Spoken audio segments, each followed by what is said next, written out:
Este é o último passo em nossa estação de tratamento. Este é o sistema de radiação ultravioleta. A água passa por aqui. Cada um destes painéis tem 16 luzes. A água passa por esta luz, desativando o NDMA, que é um componente de combustível para foguetes, que tem esta aparência. Dentro do canal, a água passa por uma série de 2.200 luzes ultravioleta. Enquanto as moléculas de NDMA absorvem a luz, elas são quebradas em componentes não tóxicos.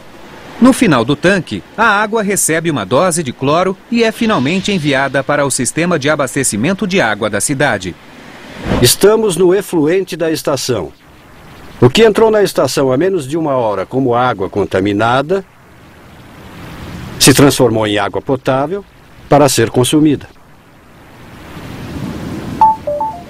Enquanto a água limpa sai por este lado da estação, uma quantidade igual de água contaminada chega pela entrada. É um ciclo que se repetirá durante décadas. A área de contaminação de águas subterrâneas tem mais de 12 quilômetros de comprimento e 2 quilômetros de largura.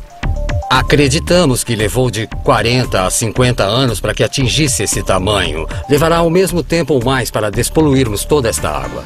Até hoje, somente nesta estação, a despoluição custou 48 milhões de dólares. Desse total, o governo americano pagou cerca de 30%. Os responsáveis pela poluição pagaram o resto. Épocas conturbadas pedem soluções drásticas, como a estranha experiência que pode salvar o mundo e uma nova versão da era das navegações. A bordo do WeatherBird 2, em Fort Lauderdale, na Flórida, uma equipe de biólogos marinhos se prepara para uma jornada que poderá ajudar a salvar os oceanos e, ao mesmo tempo, resolver o problema do aquecimento global ao transformar o mar em uma esponja gigante. Os biólogos têm como objetivo um elemento indispensável para a vida na Terra, o plâncton. Alguns destes organismos microscópicos agem como florestas flutuantes, absorvendo o dióxido de carbono do ar e devolvendo o oxigênio. Mas a quantidade de plâncton tem encolhido 1% ao ano. A tripulação do WeatherBird está determinada a reverter esta tendência com um experimento simples, porém controverso.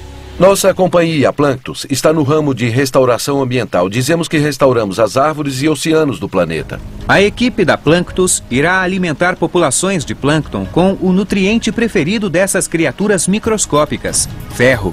Quanto mais plâncton houver no oceano, menos gás carbônico haverá na atmosfera. Para cada tonelada de ferro despejada no oceano, cerca de 100 mil toneladas de dióxido de carbono serão retiradas da atmosfera pelo plâncton. Usando imagens de satélite, a equipe identificou uma fluorescência de plâncton intocada para seu experimento 480 quilômetros a oeste das Ilhas Galápagos. Tenho aqui uma amostra do nutriente de ferro que vamos misturar na água. Este nutriente de ferro que usaremos como fertilizante é muito fino. Quando despejado na água, vai se dissolver. Nós queremos que ele flutue na superfície pelo maior tempo possível, para que atraia o plâncton para a superfície.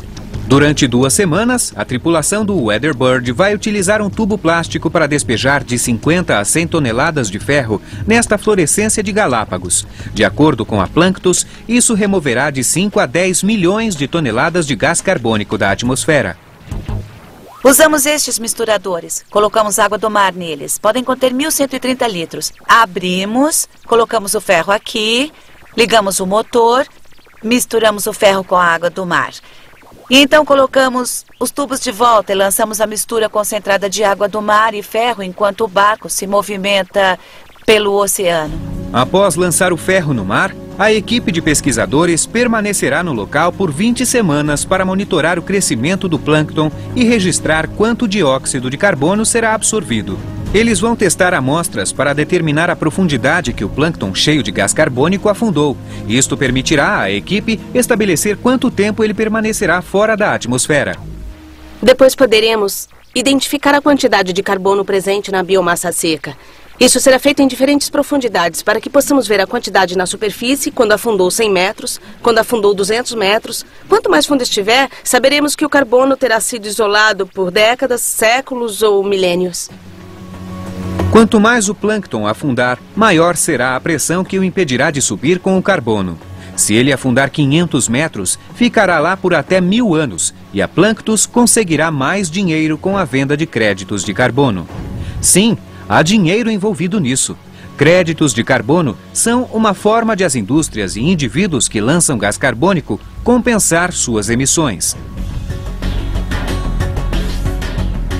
Ao pagar empresas como a Planctus para lançar ferro nos oceanos, plantar árvores ou instalar turbinas eólicas, é possível poluir com consciência. Pelo padrão mundial, um crédito equivale a 1 tonelada de gás carbônico. Os preços variam dependendo do método.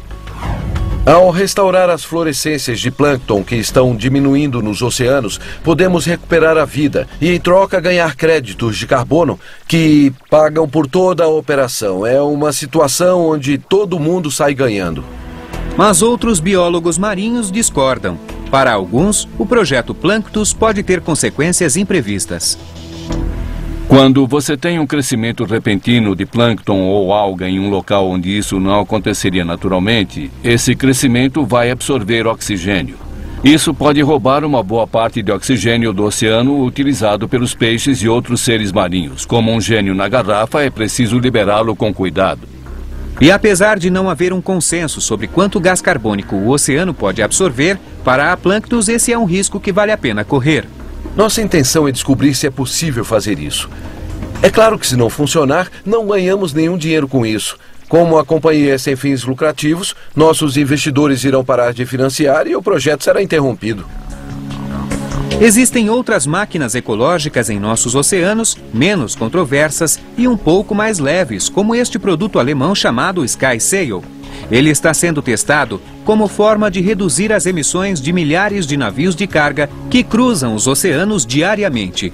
O SkySail foi feito para dividir o trabalho do motor de navios. Preso ao convés do navio com uma teia de cordas de fibra de carbono, ele fornece ao navio um impulso extra para movimentá-lo na água.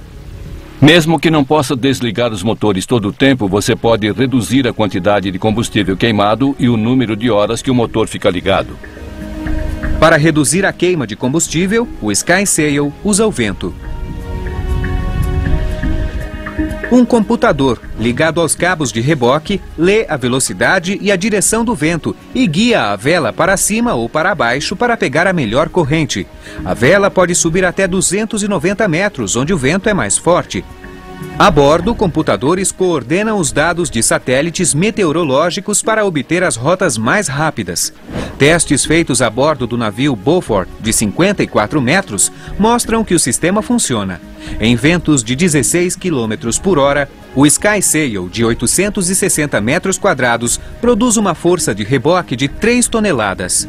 Isso equivale à economia de 1.210 litros de combustível por dia. Se o SkySail fosse instalado em metade dos 40 mil navios cargueiros e petroleiros do mundo, ele economizaria mais de 7 bilhões e meio de litros por ano.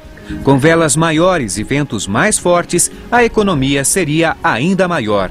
Quando os ventos enfraquecem ou uma tempestade se aproxima, o SkySail é retirado e colocado em uma cabine debaixo do convés.